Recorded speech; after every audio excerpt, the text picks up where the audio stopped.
নমস্কার, নিউজ 18 বাংলায় আপনাদের প্রত্যেককে স্বাগত। অ্যালবার্ট আইনস্টাইন বলেছিলেন, বিজ্ঞানী মহান হলে তাকে শিল্পীও বলা চলে। আমাদের রাজ্যে এমন একজন মন্ত্রী আছেন যিনি প্রকৃত অর্থেই শিল্পী। তিনি একাধারে নাট্যকার, অভিনেতা, পরিচালক। থিয়েটারে সাউন্ড অপারেটর হিসেবে নাট্যজীবন শুরু করেছিলেন। তারপর অরণ্যদেব, উইঙ্কল টুইঙ্কল পেরিয়ে 2011 সালে মঞ্চ বদল। বাম আমলের হেভিওয়েট মন্ত্রী গৌতম দেবকে হারিয়ে রাজনীতিতে প্রবেশ। তিনি প্রকৃত অর্থেই অলরাউন্ডার। হুব্বার মতো সিনেমা তৈরি করেন, আবার সকাল সন্ধে রাজ্যপালের সঙ্গে কথার লড়াইও চালিয়ে যান। হ্যাঁ, ব্রাত্য বসু রাজ্যের শিক্ষামন্ত্রী আজ সোজা সাপটায় মুখোমুখি। ব্যর্থ রাজ্যপাল আর রাজ্য সরকারের যে সংঘাতটা, সেটা নতুন কিছু না, এটা বহু বছর ধরে চলে আসছে। কিন্তু গত কয়েকদিনের বিষয়টা একটা অন্য মাত্রা পেয়ে গেছে। রাজ্যপাল বলছেন আপনাকে মন্ত্রিসভা থেকে সরাতে হবে, তার সুপারিশ করছেন। কি বলবেন? কোথায় সুপারিশ করেছেন? আমার তো ধারণা মহাশূন্যে করেছেন। ওটা মুখ্যমন্ত্রীর কাছে সুপারিশ, সেটাও তো মুখ্যমন্ত্রীর নামটা অব্দি উনি নেননি মুখে। কেননা আমি যতদূর আইন অনুযায়ী জানি যে মুখ্যমন্ত্রী রাজ্যপালের কাছে মন্ত্রীদের নাম পাঠান, মুখ্যমন্ত্রীর উপর নির্ভরশীল কে মন্ত্রী থাকবেন কে থাকবেন না, মানে তার পরিষদীয় দলে, মুখ্যমন্ত্রীর পরিষদীয় দলে। তারপর মুখ্যমন্ত্রী পাঠানো নামে গভর্নর শুধুমাত্র শিলমোহর দেন। তাহলে কোনো মন্ত্রীর ঢোকা ক্যাবিনেটে বা বেরিয়ে যাওয়া, এটা একান্তভাবে মাননীয়, আমার ক্ষেত্রে মাননীয়া মুখ্যমন্ত্রীর ওপর নির্ভরশীল। একদম। তা উনি কোথায় সুপারিশ করছেন, কার কাছে সুপারিশ করছেন, মহাশূন্যে করছেন কিনা, বিধাতার কাছে করছেন কিনা, এগুলো তো আমি জানি না। এই যে সম্প্রতি রিপোর্ট কার্ড প্রকাশ করে রাজ্যপাল রাজ্যের বিরুদ্ধে সুর চড়িয়েছেন, আপনারাও পাল্টা চিঠি দিয়ে রাজ্যপালকে তার এখতিয়ার মনে করিয়ে দিচ্ছেন, কোথায় দাঁড়াচ্ছে জায়গাটা? বাট জায়গাটা ভালো দাঁড়াচ্ছে না। আমি মহামান্য সুপ্রিম কোর্টের দৃষ্টি আকর্ষণের কথা বারবার বলেছি যে শেষ অবধি মহামান্য সুপ্রিম কোর্টই ভরসা। কেননা আমি রাজ্যপালকে আলোচনার হাত বাড়িয়েছি, মুখ্যমন্ত্রী তার সঙ্গে আনুষ্ঠানিকভাবে চা পানের পর এসে বলেছেন যে মিটে গিয়েছে। মুখ্যমন্ত্রী আপনার জন্য তো সম্পর্ক খারাপ হচ্ছে এরকম বলছেন, নাম না করে। মুখ্যমন্ত্রীর জন্যে যদি ওনার একটা, মানে বলছি আমি ওটা নিয়ে, যদি ওনার একটা উঁচু শ্রদ্ধাবোধ থাকে, তাহলে উনি ওই যেটা মুখ্যমন্ত্রীকে চ্যান্সেলর করার কথা, সেটা বারবার বলছেন হ্যাঁ সই করে দেবো, সই করে দেবো বলে সই করছেন না। তা ওটা উনি বলছেন যে আমার সঙ্গে ওনার মুখ্যমন্ত্রীর ওনাকে নিয়ে প্রায় কোনো কথাই হয় না। কারণ মুখ্যমন্ত্রীর তো সময় নেই। শিক্ষা দপ্তরের পার্টিকুলার বিষয় নিয়ে আমার সঙ্গেই রাজ্যপালের কমিউনিকেশন হওয়ার কথা, এবং শুরুর দিকে খুবই ভালো কমিউনিকেশন হচ্ছিল। আমি জানি না কেন পরবর্তী ক্ষেত্রে সেই কমিউনিকেশনটা থাকলো না। উনি সমস্ত ইউনিভার্সিটিগুলোতে অন্তর্বর্তী উপাচার্য ঠিক করা থেকে, তাদের রিপোর্ট নেওয়া থেকে শুরু করেছেন, এবং আজকে একটা জুডিশিয়াল অর্ডারের কথা বলেছেন যে বিশ্ববিদ্যালয়গুলোতে নৈরাজ্য চলছে, এবং তার কোনো লিখিত অর্ডার নেই, উনি টুইট করে দিয়েছেন। এখন পোস্ট ভার্চুয়াল যুগে টুইটার, ইনস্টাগ্রাম, ফেসবুক এগুলোকে গ্রহণীয় হিসেবেই ধরা হয়। আমি যদি আমার এক্স হ্যান্ডেল থেকে টুইট করি, আপনি তো সাংবাদিক হিসেবে ওটা আমারই কথা ধরবেন। কিন্তু সরকার তো খালি টুইট বা ফেসবুকের উপর নির্ভর করে চলতে পারে না। তা আমরা আশা করে আছি যে উনি একটা নির্দিষ্ট লিখিত অর্ডার আপনাদের কাছেই দেবেন, যেখানে অর্ডারে দেওয়া আছে যে কি কেন জুডিশিয়াল বিচার, কার কারণে জুডিশিয়াল বিচার, কোন কারণে জুডিশিয়াল বিচার, কে সে বিচার করবেন। তো এগুলো সবই খুব ভাষা আপতিক, রগড় ছাড়া আর কোনো মানে উপযুক্ত প্রতিশব্দ আমি খুঁজে পাচ্ছি না। কিন্তু শব্দটা আমি বলছি না, যেহেতু আমি ক্যাবিনেটে আছি। এই যে সংঘাত, এই সংঘাতে শিক্ষাক্ষেত্রের যে স্বাভাবিক কাজকর্ম, তা কি ব্যাহত হচ্ছে বলে আপনি মনে করেন? আমার তো মনে হয় সেটাই উদ্দেশ্য। যেহেতু সারা দেশে উচ্চশিক্ষার ক্ষেত্রে ভারতবর্ষে মমতা বন্দ্যোপাধ্যায়ের জমানায় বিশেষত উচ্চশিক্ষায় আমাদের রাজ্য একেবারে গোড়ার দিকে আছে, সেটা হয়তো সহ্য হচ্ছে না, সেটা হয়তো পছন্দ হচ্ছে না, ফলে একটা ক্যাওস তৈরি করতে চাওয়া হচ্ছে, একটা গোলমাল পাকাতে চাওয়া হচ্ছে। তাহলে রগড় নয়, একটা অভিসন্ধি নিয়ে তো আপনি প্রশ্ন তুলছেন। হ্যাঁ, কিন্তু অভিসন্ধি নিয়ে এগোনো হচ্ছে, কিন্তু অভিসন্ধির জন্যে যেটা যেটা মানে যথাযথ করা দরকার, সেটা আরো নিখুঁতভাবে করতে পারতেন আর কি। উনি অনেকটাই পেরেছেন পুরো সিস্টেমটাকে জিওপাটাইজ করে দিতে, ধ্বস্ত করে দিতে। কিন্তু ক্যাম্পাসে ক্যাম্পাসে অধ্যাপকরা প্রতিরোধও করছেন, ছাত্ররা প্রতিরোধ করছেন। শেষটা কোথায় এর? আমার মনে হয় যে যদি মহামান্য সুপ্রিম কোর্ট বলে দেন আমাদের যে সংবিধানের অমুক ধারা অনুযায়ী পুরো বিশ্ববিদ্যালয়গুলো চ্যান্সেলর চালাবেন, আচার্য চালাবেন, তাহলে সেটা একটা হতে পারে। আমরা ওটার মধ্যে খবরদারি করবো না। যদিও আমাদের যদি চ্যান্সেলরই চালান, তাহলে আমরা আশা করব যে চ্যান্সেলরই বিশ্ববিদ্যালয় চালানোর যে পরিকাঠামোর খরচা, অধ্যাপকদের মাইনের খরচা, বিশ্ববিদ্যালয় তৈরি করার খরচা, যেগুলো সব রাজ্য সরকার মমতা বন্দ্যোপাধ্যায় দিয়েছে। 31টা বিশ্ববিদ্যালয় এখন, বাম আমলে ছিল 12টা, সেটা এখন বেড়ে 31টা বিশ্ববিদ্যালয় হয়েছে, ডাবলেরও বেশি। মমতা বন্দ্যোপাধ্যায় এগুলো আমাদের অর্জনের, রাজ্য সরকারের অর্জনের টাকা তিলে তিলে খরচা করে বিশ্ববিদ্যালয় করা হয়েছে, অধ্যাপক নিয়োগ করা হয়েছে, নন টিচিং করা হয়েছে। এবার উনি এসে বলছেন যে আমি এগুলো চালাবো। ভালো কথা, যদি কোর্ট বলেন চালাবেন, কিন্তু তখন নিশ্চয়ই মাইনের দায়িত্ব, পরিকাঠামোর দায়িত্ব, সেগুলো খালি রাজ্য সরকারের হাতে থাকবে না বলেই আমি আশা করছি। এই যে রাজ্যপাল আপনাকে কড়া বার্তা দিচ্ছেন, আপনিও তো কম যাচ্ছেন না, রাজ্যপালকে পাগল বলছেন, অ্যালজাইমার্সের রোগী বলছেন। পাগল বলিনি, আমি বলেছি এটার মধ্যে একটা উন্মত্ততা লক্ষ্য করা যাচ্ছে। আর বলেছি অ্যালজাইমার্সের রোগী, কারণ উনি যেটা সকালে বললেন আমায় একরকম কথা, যে আমি আপনি মিলে একসঙ্গে চালাবো এবং আমার উচ্চশিক্ষার দিকে এগিয়ে নিয়ে যাবো, সন্ধ্যাবেলা সেটা আমি দেখছি গণমাধ্যমে অন্য কথা বলছেন। তাহলে যেটা আমায় বললেন, আমি তো এখনো আমার মনে হয় যে যদি দুটো মানুষ, যদি কোনো ভুল বুঝাবুঝি থাকে, সেখানে তৃতীয় মাধ্যম মানে এমনকি গণমাধ্যমও কিছু করতে পারে না। কারণ আপনি আমায় যে কথাটা বলছেন আমি ধরবো তার একটা সারবত্তা আছে, আপনিও একজন জেন্টলম্যান হিসেবে মনে করবেন আমি যে কথাটা আমি আপনাকে বলবো তারও একটা যৌক্তিকতা বা সারবত্তা আছে। কিন্তু দেখা যাচ্ছে কিছুই নেই, পুরোটাই একটা এমনি একটা কথার কথা বলে দেওয়া হলো যে একসঙ্গে মিলে আমরা উচ্চশিক্ষার লক্ষ্যে কাজ করব। তারপর বলছেন না আমি একা করব, রাজ্য সরকার করবে না। মানে ওই সকালে একরকম বিকেল একরকম বলছেন। হ্যাঁ, এবং সেটা কখনো হাইকোর্টের কন্ট্রাডিক্টরি রায় সুপ্রিম কোর্টে আছে, আপনি জানেন। আমরা যে বার্তার কথা আপনি বললেন, সরকারও করা বার্তা দিয়েছে। আপনি যদি ওই আইনি কচকচি আমি এখন আর দর্শকদের সামনে বলতে চাই না, কিন্তু আপনি যদি ওগুলো খুলে দেখেন কিরকম ভাবে উনি কন্ট্রাডিক্টরি, ওই হাইকোর্টেরই কেরল হাইকোর্টের পাল্টা রায় হয়তো সুপ্রিম কোর্টে আছে, উনি কেরল হাইকোর্টের একটা অংশ তুলছেন, বা কলকাতা হাইকোর্টের একটা অংশ আছে তার সঙ্গে কেরল হাইকোর্টের রায় মিশিয়ে দিচ্ছেন।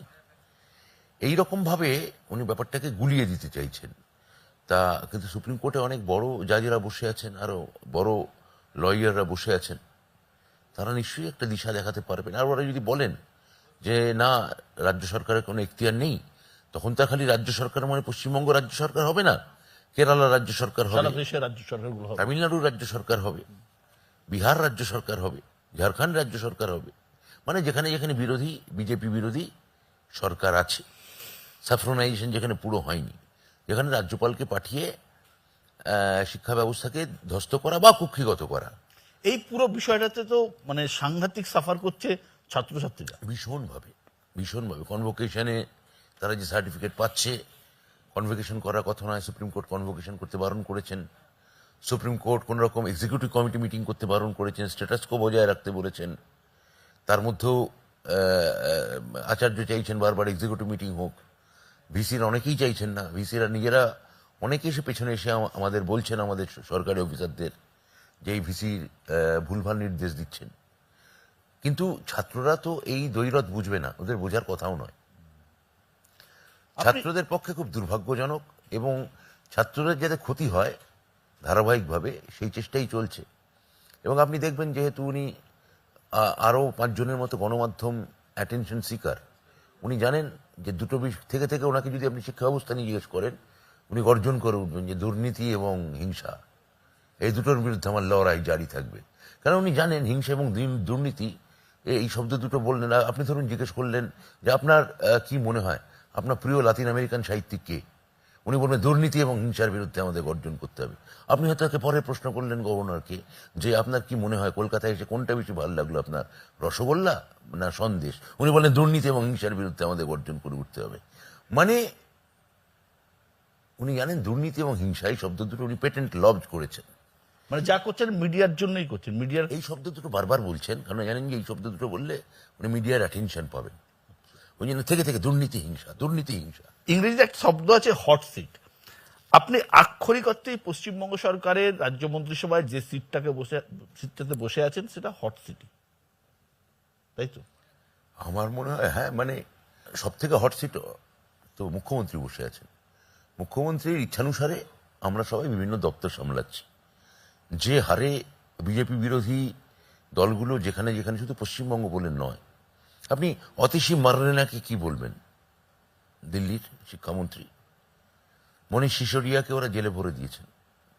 তাহলে অতিশী মারলেনাও কি একটা হট সিটে বসে নেই? বা ধরুন তামিলনাড়ু, তার মুখ্যমন্ত্রী তিনি কি বলবেন, তিনিও একটা হট সিটে বসে আছেন। ও আতিশি মানলে না, ঠিক আছে আমি মানলাম, কিন্তু এ রাজ্যে শিক্ষাক্ষেত্রে সব থেকে বেশি দুর্নীতির অভিযোগ উঠেছে। দুর্নীতির দায়ে প্রাক্তন শিক্ষামন্ত্রী জেলে রয়েছেন এবং 24-এর নির্বাচনে এটাকে ইস্যু করছে বিরোধীরা। দেখুন নিশ্চয়ই কিছু গন্ডগোল হয়েছে, কিন্তু যেহেতু ব্যাপারটা এখনো সাবজুডিস হয়ে আছে, এখন ঘটনা হচ্ছে যে এই মাত্র 1 মাসও হয়নি, প্রাইমারিতে আমরা 2023-এর প্রায় 10,000 চাকরি আমরা দিয়েছি। একটা দুটো মামলা হয়েছে, সেই মামলাগুলোই আমরা জিতেছি, কিন্তু সেটা নিয়ে কোনো গণমাধ্যমে কোনো চর্চা নেই, কোনো আলোচনা নেই। বলুন না আপনি।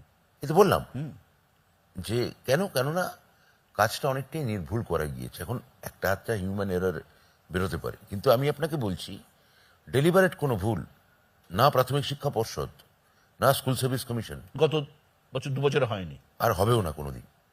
আপনি দায়িত্ব নিয়ে আমি দায়িত্ব নিয়ে বলছি আর কোনোদিন হবে না। কেন হবে না? মানে দেখুন, ভুল হতে পারে কোনো একটা। পার্থ চট্টোপাধ্যায়ের জমানাটা কি ভুল ছিল নাকি? দেখুন, আমি তখন দায়িত্বে ছিলাম না, আমার এই নিয়ে কথা বলা শোভা পায় না। এটা নিয়ে তো আপনারা গণমাধ্যমে প্রচুর আলোচনা হয়েছে, আপনার চ্যানেলেই কত এটা নিয়ে কথাবার্তা হয়েছে। এখানে আর আমি আর নতুন করে আর কোনো খাঁড়ার ঘা দেওয়া আছে বলে আমি মনে করছি না। আমি অতীতের দিকে বারবার তাকাতে চাই না, যেটা বিরোধীরা বারবার আমাদের অতীতের দিকে তাকাতে বলছেন। আমি আপনাকে বর্তমানের দিকে তাকাতে বলছি। তো অতীতেও আমার মনে হয় এই ডিমটা অনেকটা ফাটা হয়ে গেছে, ফলে ফাটা ডিমে তা দিয়ে আর কি আর ফল পাবে। কিন্তু একটা প্রশ্ন আমি বাস্তব সুখে জানতে চাইবো, যে মন্ত্রীর বান্ধবীর বাড়িতে কোটি কোটি টাকা উদ্ধার হচ্ছে, এটা কি না হলেই ভালো হতো বলে মনে তার হয়? বাড়ি থেকে হয়নি, মন্ত্রী বান্ধবীর বাড়ি বলেছি। বান্ধবীর বাড়ি থেকে কোটি কোটি টাকা উদ্ধার হয়েছে, না হলেই ভালো হতো, না হলেই ভালো হতো। এখন ভারতবর্ষে তো এই যে বলা হয়েছিল যে টাকা যে বদল হচ্ছে, নোট বদল, এতে তো বলা হয়েছিল যে প্যারালাল ইকোনমি, মানে ব্ল্যাক মানি ইকোনমি, এটা তো ভারতবর্ষে আছে, থাকে, আপনিও জানেন, চলে। তো এটা তো কেন্দ্রীয় সরকার বন্ধ করে দেওয়ার কথা ছিল, তো সেটা তো হয়নি। এই যে নিয়োগ দুর্নীতি ঘিরে এত বিতর্ক, মামলা মোকদ্দমা, মন্ত্রী গ্রেপ্তার, সবকিছুর জেরে তো বিপাকে সেই চাকরি প্রার্থীরাই। তো তাদের অপেক্ষা কবে শেষ হয় বলে আপনি মনে করেন? দেখুন, প্রাইমারি অপেক্ষা প্রায় শেষ হয়ে গেছে। ভোটের পরেই আমরা এই যে আরেকটা প্যানেল বাকি আছে সেটাও ছেড়ে দেবো, মানে প্রাথমিক পর্ষদ ছেড়ে দেবে। এসএসসিও আমার ধারণা খুব দ্রুত, মহামান্য হাইকোর্টের বিচারপতি এটা রায় শুনছেন, জাস্টিস বসাক। তো আমার মনে হয় যে দেখা যাক কি হয়তো অংশটা দেখছিলেন। আর অনুব্রত মণ্ডল দেখতেন বীরভূম। আমি আজকে আপনাকে বলছি যে বীরভূমের 2টো সিট, অর্থাৎ বোলপুর এবং বীরভূম, দুটোই তৃণমূল কংগ্রেস জিতবে। বারাসাত সিট ইনক্লুডিং হাবড়া বিধানসভা সিট, মানে হাবড়াতে আমাদের মার্জিন আমাদের পক্ষে থাকবে। গতবার কিন্তু হাবড়া আমাদের লোকসভায় ডাউন ছিল, বেশ অনেকটা ডাউন ছিল। আমরা বারাসাত সিট জিতব, আর বসিরহাট ইনক্লুডিং সন্দেশখালী আমরা সবকটা সিটে জিতব। তার মানে কি, আপনি আমার প্রশ্নের তাহলে দ্বিতীয় প্রতিপ্রশ্ন ওঠে আপনার কথায় যে তার মানে কি এদের কোনো প্রভাব নেই? আমি বলবো হ্যাঁ, প্রভাব আছে। এরা থাকলে মার্জিন আরও বাড়ত। এরা ভোটে একটা ফ্যাক্টর, কিন্তু ফাইনালি মানুষ ভোট দেন মমতা ব্যানার্জির দিকে তাকিয়ে। মমতা ব্যানার্জি এর মধ্যেই কাল বা পরশু উত্তরবঙ্গে গিয়ে বলেছেন, আমার মুখটা ভোট দেওয়ার সময় মনে রাখবেন। ওই মানুষ ওই মুখটাই দেখে।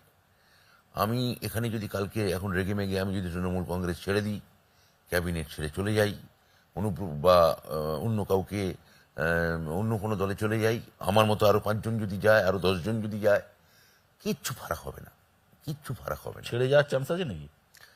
আপনার কাছে মনে হয় আমি এতদিন ধরে পার্টিটা করছি, আপনি যদি আমার ট্র্যাক রেকর্ড দেখেন, তাহলে আমি এখন অবধি নিজের থিয়েটার দল করেছি নিজে অনেক পরে। হ্যাঁ, তো যেটা আমি করি, আমার মধ্যে একটা থিয়েটার ইনস্টিংক্ট তো আছে, তো আমার অ্যাক্টর ইনস্টিংক্ট আছে, তা আমি আমার ডিরেক্টরকে খুব মানি, এইটা আমি আপনাকে বলতে পারি, ডিরেক্টরকে মেনে চলি। এবার বাংলায়, ভোটের বাংলায় দুটো প্রকল্প নিয়ে বিরাট হয়েছে। একটা হচ্ছে 100 দিনের কাজ, একটা হচ্ছে আবাস যোজনা। আপনাদের অভিযোগ যে কেন্দ্র টাকা বন্ধ করে দিয়েছে এই এই এই দুটো প্রকল্পে। এই অভিযোগ শিক্ষাক্ষেত্র আপনি তুলছেন যে সমগ্র শিক্ষা অভিযানের বরাদ্দ নিয়ে। প্রচন্ডভাবে মানে লাস্ট যেটা হলো সেটা খুব ভয়ানক। সেটা হচ্ছে যে আমাদের অর্থ দপ্তর অনুমোদন করে দিয়েছে বোধহয় 150 না 1,500 কোটি টাকা। আমি অ্যামাউন্টটা আমি আপনাকে পরে আরো নিশ্চিতভাবে বলতে, 158 কোটি টাকা বোধহয়। তাহলে আমরা জানি আমাদের কাছে চলে আসবে, আমাদের ট্রেজারিতে চলে আসবে, আমার শিক্ষা দপ্তর খরচা করবে। আমরা জানতে পারলাম টাকাটা শিক্ষা দপ্তর মন্ত্রী সই করছেন না। কেন? আনঅফিসিয়ালি সূত্রে খবর যে পিএমসি প্রকল্পে রাজ্য সই করেনি। চিফ সেক্রেটারি মন্ত্রীকে চিঠি লিখলেন, আমি নিজে চিঠি লিখলাম, তারপরেও ছাড়ছেন না। বক্তব্য হচ্ছে পিএমসি সম্পূর্ণ একটা অন্য প্রকল্প, সেই প্রকল্পে সই করা বা না করার সঙ্গে শিক্ষা দপ্তরের টাকা আটকে রাখার সম্পর্কটা কোথায়, আপনি আমায় বোঝান। দ্বিতীয়ত, যে পিএমসি প্রকল্পের কথা বলা হচ্ছে সেখানে কেন্দ্র দেবে 60% ফেডারেল স্ট্রাকচার অনুযায়ী, আর রাজ্য দেবে নিয়ম অনুযায়ী রাজ্য দেবে 40%। তাহলে যেটা 40% রাজ্য মানে মুখ্যমন্ত্রী দিচ্ছেন, ওরা তো পিএমসিএমসি যদি নামটা করতেন, প্রধানমন্ত্রী মুখ্যমন্ত্রী যোজনা, তাহলে একটা যে ওই সংঘীয় ধাঁচা যার কথা আম্বেদকর বলেছিলেন সংবিধানে, যে প্রতিটি রাজ্যের গুরুত্বপূর্ণ ভূমিকা আছে, এবং আম্বেদকর আরেকটা বক্তৃতাতে, ওই 50 সালের বক্তৃতায় সংসদে দাঁড়িয়ে একটা খুব ইম্পর্টেন্ট কথা আম্বেদকর বলেছিলেন, যে এমন কোনো শক্তিশালী কেন্দ্রীয় সরকার আসতে পারে, যারা স্বৈরতন্ত্রী কেন্দ্রীয় সরকার, যারা রাজ্যসভাগুলোকে প্রায় একটা পুরসভা বানিয়ে দিতে পারে, রাজ্য সরকারগুলোকে।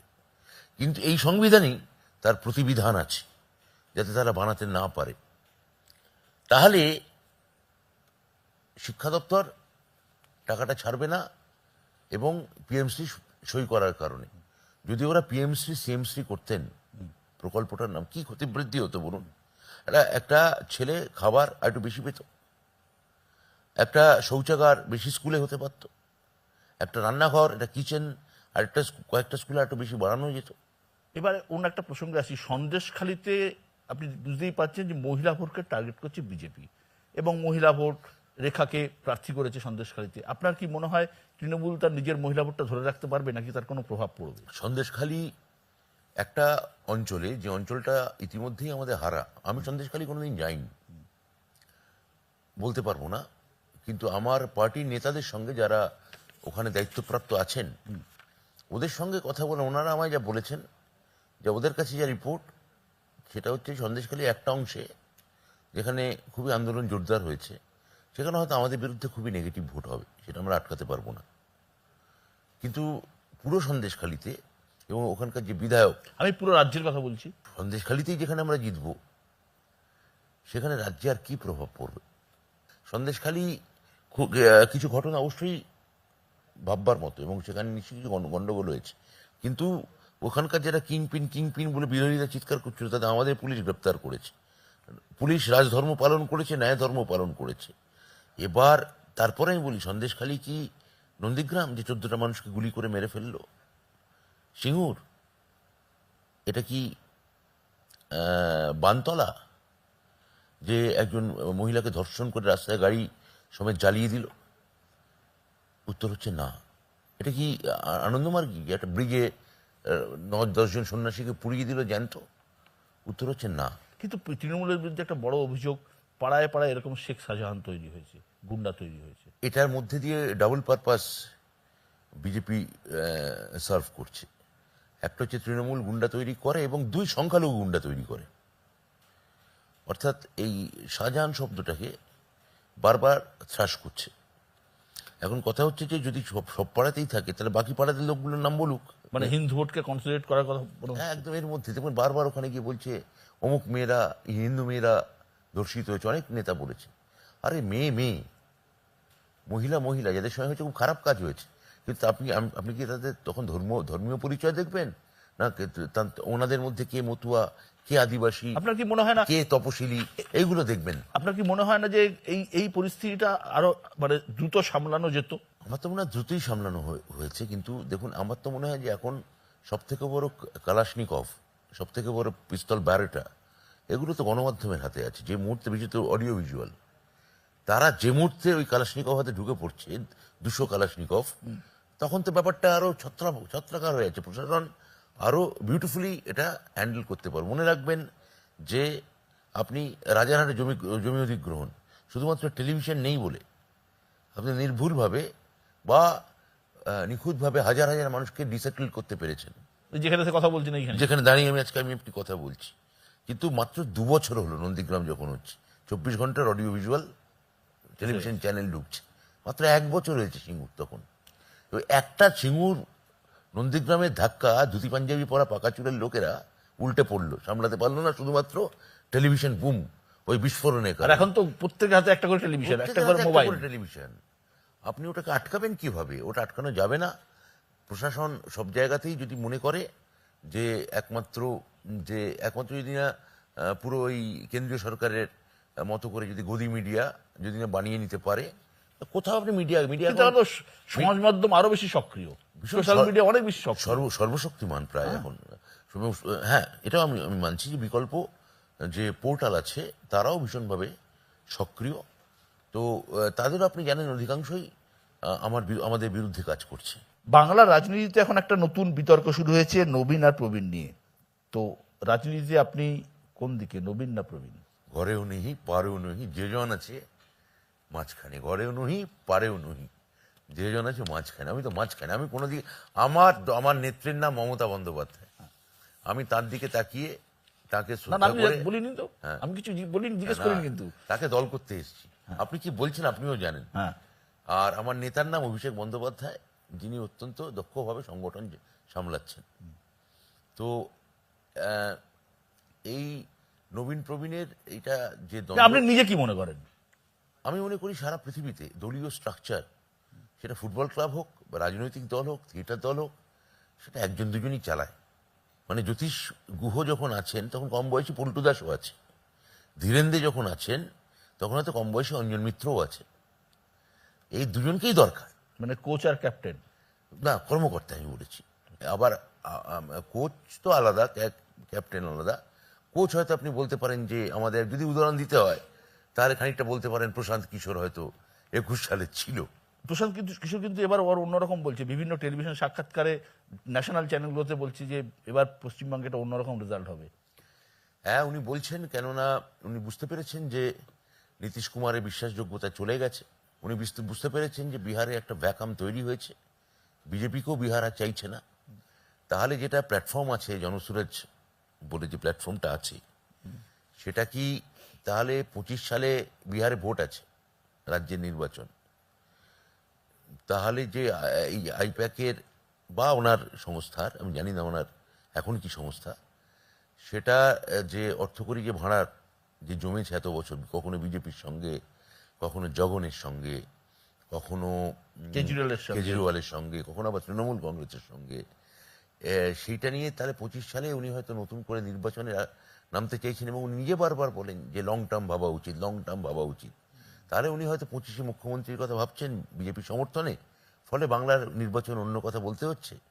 বিজেপিও পরে বুঝবে নিশ্চয়ই যে 29-এ হয়তো আরেকজন আমরা চিফ মিনিস্টার ক্যান্ডিডেট হয়তো বিহার থেকে কেউ হতে চাইছেন কিনা। হ্যাঁ, সেটা তখন বিজেপি বুঝবে। বিজেপি যদি এখন তোল্লাই দেয়, দিতেই পারে, ওর কথা যদি বিশ্বাস করে। কিন্তু আমার ধারণা ওনার প্রেডিকশন বাংলায় মিলবে না। রাজনৈতিকভাবে উনি নিশ্চয়ই কিছু কথা বলেছেন, আমি ওনাকে উনি অনেক কথাই মেলে এবং বহু কথা খুব লজিক্যাল কথা বলেন, কিন্তু উনি উনি উনি উনি যখন একজন স্ট্র্যাটেজিস্ট হিসেবে কথা বলছেন, ভোট কুশলী হিসেবে কথা বলছেন, সেটা একরকম তার নির্যাস হবে। আর যখন উনি রাজনীতিবিদ হতে চান, সেই কথাটা মাথায় রেখে কথা বলছেন, তার ব্যাখ্যা নিঃসন্দেহে আলাদা। তার মানে আপনি বলছেন গতকাল অবধি উনি ছিলেন ভোট কুশলী, তার ব্যাখ্যা সব মিলে গেছে, এখন উনি রাজনৈতিক প্রশান্ত কিশোর। উনি তো বিহারের গ্রামে গ্রামে ঘুরে যে বার্তাটা দিচ্ছেন, সেটা তো আর যে ভোট কুশলেই কাজ নয়, না, সেটা তো উনি পার্টি অঙ্কুর। করছেন। ঘুমিয়ে আছে শিশুর পিতা সব শিশুরই অন্তরে। তো এখন এই শিশু হিসেবে উনি ওখানে যাচ্ছেন, কালকে উনি নিশ্চয়ই বড় কোনো বিশু হিসেবে উনি আবির্ভূত হতে চাইছেন 25-এর বিহারের ময়দানে। রাজনীতিতে, নাট্যজগৎ থেকে রাজনীতিতে এসেছেন ব্রাত্য বসু। একটা কথা শোনা যায়, শিল্পীরা খুব বেশি দিন রাজনীতিতে খাপ খাওয়াতে পারেন না। আপনি পেরেছেন, অনেকে পারেন তার না। মানে আমি শিল্পী নই? আপনি তাহলে ফার্স্ট প্রেমাসটাই ভুল। তার মানে আমি আসলে পলিটিক্যাল লোকই ছিলাম। না, তা তো নয়, কেউ অনেকে পারেননি, আপনিই পেরেছেন। শিল্পীদের কি উচিত রাজনীতিতে আসা? সারা পৃথিবীতে যখন আসে, আমাদের এখানে শিল্পী সম্পর্কে এই কথাটা বলা হয়, রাজনীতিবিদদের এক অংশই করেন। মমতা ব্যানার্জির দেওয়ালটা ভেঙে দিয়েছেন।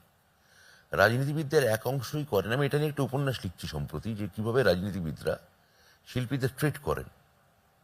হ্যাঁ, যে ওরা বেশ শিল্পী হিসেবে থাকবে। ওরা সব যারা শিল্পী রাজনীতিতে এসেছেন, তৃণমূলে যারা এসেছেন, তারা কি সত্যি রাজনীতি বোঝেন? সবাই হয়তো বোঝেন না, কিন্তু আবার আপনি যদি বাম আমলে মন্ত্রীর তালিকা দেখেন, আমি নাম করব না, সবাই রাজনীতি বুঝতেন? সবাই রাজনীতি বুঝতেন না। কোনো জেলার কোটা থেকে দিতেন কাউকে, কেউ আসতেন অমুক কোনো জাতিগত প্রতিনিধি আসতো, অনুসূচিত বর্গ থেকে কেউ আসতেন। আমাদের সময় হয়। তো শিল্পীদের আপনাদের ধরতে হবে এরকম একটা অনুসূচিত বর্গ, যেখান থেকে তারা আসছেন। আসলে আমার মনে হয় যে এটা শিল্পীদের কোনো সুযোগ না, এটা শিল্পীদের আসলে ক্রাইসিস, বিশেষত সিনেমার ক্ষেত্রে।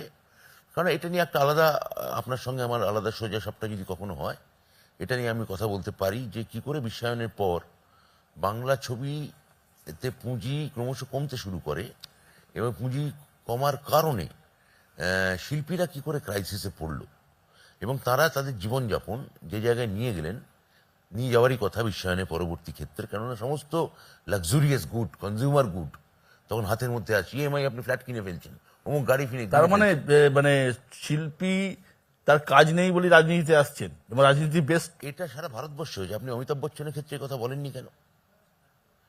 আপনি কেন এটা রজনীকান্তের ক্ষেত্রে বলছেন না? আপনি কেন কমল হাসানের ক্ষেত্রে বা চিরঞ্জীবীর ক্ষেত্রে বলছেন না? তার কারণ আপনার মনের মধ্যে আছে কোথাও যে ওরা অন্য ভাষার রিজিওনাল ছবি করেন, এবং সেখানে টাকার একটা লগ্নি আছে। ওরা কোথাও একটা কমপ্লেসেন্ট হিরো হিসেবে কমপ্লেসেন্ট, কোথাও এখন বয়স হয়ে গেছে, আসুন এবার একটু সমাজ সংস্কার করি, আসুন এবার একটু রাজনীতিতে নাম করি। ওদের বেলায় কিন্তু আপনি কিছু বলছেন না। না, আপনি তো বলছেন এটা ভালো প্রফেশন রাজনীতি। না, আমি তা বলছি না। আমি বলছি এটা একটা ক্রাইসিস হয়েছে। এবার সেই ক্রাইসিসটাকে যারা কমব্যাট, আমি একটা উদাহরণ দিচ্ছি। দেব স্বাধীনতার পর যতজন সুপারস্টার বাংলায় এসছে, তার একটা অন্যতম একজন সাকসেসার। এবং দেব রাজনীতিতেও দেবের মতো করে দুবারও দেব জিতেছেন আমাদের লোকসভা ভোট, তৃতীয়বার উনি জিততে চলেছেন। এখন দেব একটা ব্যতিক্রম। আপনি বিজেপি, ব্রাত্য বসু দেব ব্যতিক্রম। আমি তো দেখুন, দেব স্টার, আমরা স্টার নই, আমরা অভিনেতা ছিলাম। আমরা মূলত থিয়েটার করি। আপনি যেটা আমাদের সম্পর্কে সব থেকে বড় শব্দটা এখন ব্যঙ্গাত্মক শব্দ, আমরা হচ্ছি সুশীল, মানে সুশীল সমাজ। আপনি বলতে পারেন যে সুশীল ব্রাত্য টিকে গেল কি? হ্যাঁ, তো আমি বলবো যে যেহেতু আমি মমতা ব্যানার্জি কি চাইছেন, আর আমার রাজনীতি করতে আমার ভালো লেগেছে বিশ্ব।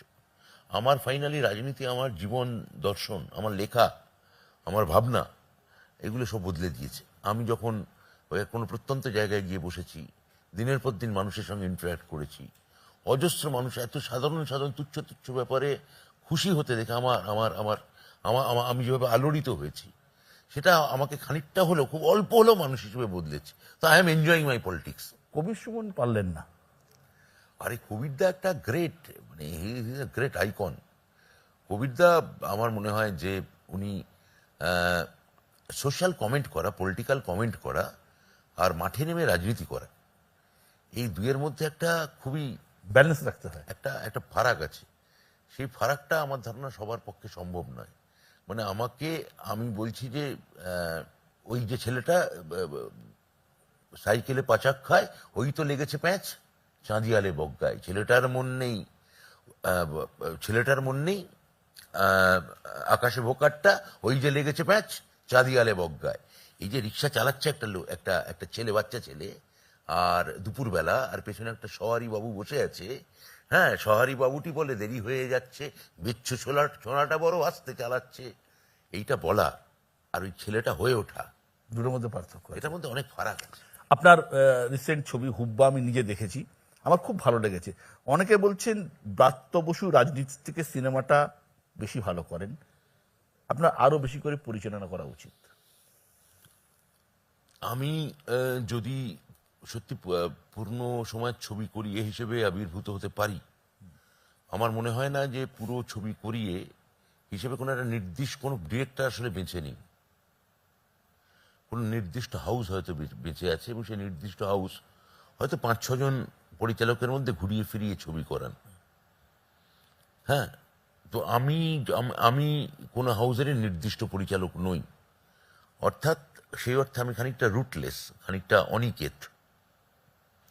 হ্যাঁ, নিকেতনহীন, মানে আমার কোনো নির্দিষ্ট ঘর নেই যে আমার বাড়ি থাকবে, আমি সেখানে আমি একটা কি প্রস্তাব ফেললাম যে আমি এই প্রজেক্ট নিয়ে কাজ করব, সঙ্গে সঙ্গে অ্যাপ্রুভাল এসে গেল, পয়সাও এসে গেল, সেটা আমার নেই।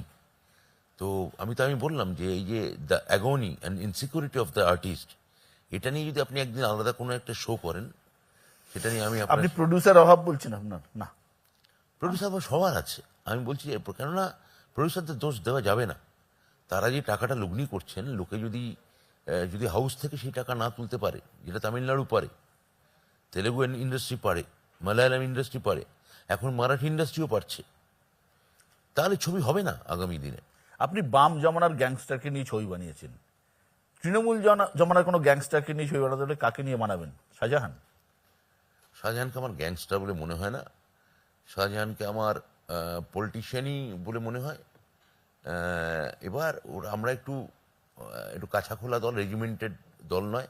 শাহজাহান হয়তো শাহজাহান সিপিএম এর প্রোডাক্ট, এটা ভুলে যাবেন না। তো পেছনে থাকতো, মানে যে কাজটা ওরা দরজা বন্ধ করে যে শৌচ কর্মটা করতো, সেটা আপনারা নেতা বানিয়ে দিয়েছেন। আমরা একটু কাছা খোলা দল, ওই বাইরের কলতলায় চান করতে গেছে, লুঙ্গিটা একটু সরে গেছে, দেখা গেছে, এই আর কি। আচ্ছা, এমনিতে গত কয়েকটা নির্বাচনের ট্রেন্ড হয়ে দাঁড়িয়েছে ভোট এলেই ইতিহাস চর্চা শুরু হয়।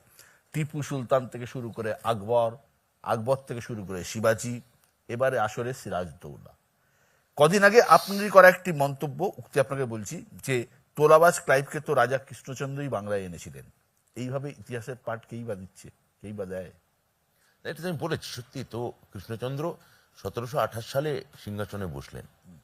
হ্যাঁ, রঘুরামের ছেলে রামজীবনের ছেলে কৃষ্ণচন্দ্র ঐতিহাসিকরা বলছেন যে তার যে রাজত্ব, আসলে ব্র্যাকেটে পড়ুন, আসলে জমিদারি, তখন বাংলায় হচ্ছেন আমাদের সুজাউদ্দিন।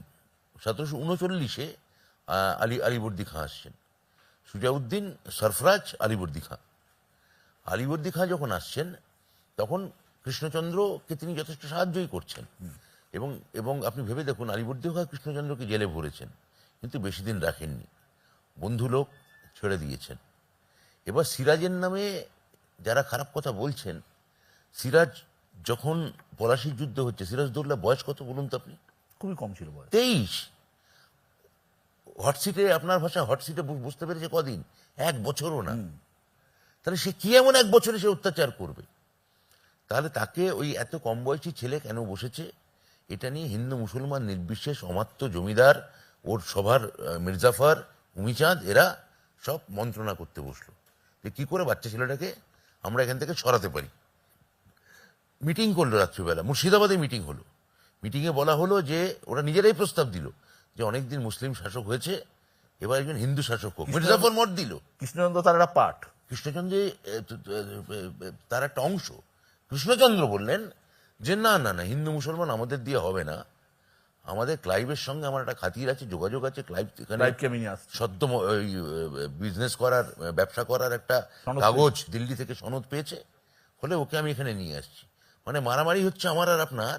আপনি নিয়ে এলেন ডোনাল্ড ট্রাম্পকে সুপারি দিয়ে, হ্যাঁ, তাহলে তার ফল যা হতে পারে। 21 বিধানসভা ভোটে জেতার পর সংবাদ মাধ্যমকে আপনি একটা সাক্ষাৎকার দিয়েছিলেন।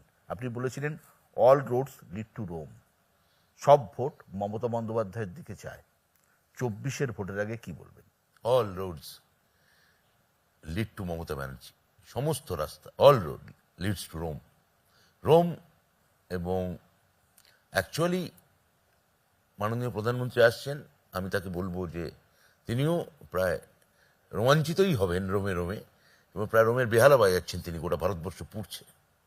কিন্তু আমাদের এখানে সমস্ত রাস্তা ওই জুলিয়াস সিজারের মতো মমতা ব্যানার্জির দিকে যাচ্ছে। যতই ব্রুটাসরা থাকুক, মমতা ব্যানার্জি জিতবেন। ভোটের ফল কি হবে? বিজেপি বলছে এমন একটা রেজাল্ট হবে এই সরকার 6 মাসও টিকবে না।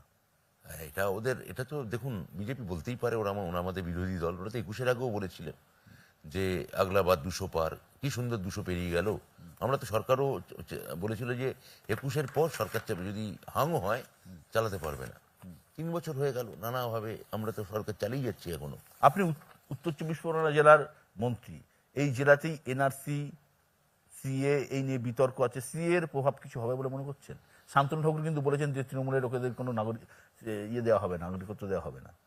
তার মানে ভেবে দেখুন, মানে বিভাজন কিভাবে গিয়ে পৌঁছেছে। শান্তনু ঠাকুর, মাননীয় জাহাজ প্রতিমন্ত্রী, তিনি আরও একটা কথা বলেছিলেন যে পোর্টাল খুললে আমি প্রথম আবেদন করব। আবেদনটা করলেন না কেন? কারণ উনিও জানেন আবেদন করা মানে প্রমাণিত হয়ে যাবে যে উনি এদেশের নাগরিক নন। আর দ্বিতীয় একটা কথা, 5 বছর ফ্রেম করতে লাগলো এনআরসি, একটা বিল, তার রুল ফ্রেম হতে সিএ, সেটা লাগলো 5 বছর। আপনি আমার সহজ সত্যি কথা এটা বোঝান আমায় বিশ্ব, সেটা হচ্ছে যে দুটো শব্দ বিজেপি ব্যবহার করে। একটা হচ্ছে শরণার্থী, মানে পড়তে হবে সংখ্যাগুরু অংশ যারা মার্কে ওখান থেকে চলে আসছে। আর একটা হচ্ছে ঘুষপেটিয়া, অনুপ্রবেশকারী, যারা সংখ্যালঘু অংশ, যারা আমাদের দেশে ঢুকে পড়ছে।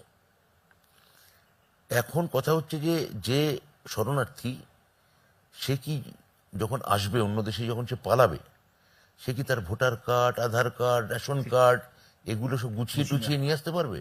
নাকি যে ঘুষপেটিয়া, যাকে ওইখানে ঢুকতে হবে, সে আগে থেকে জালি কাগজপত্র, ration card, voter card, passport সব নিয়ে সে ঢুকবে? প্রভাব পড়বে কি পড়বে না?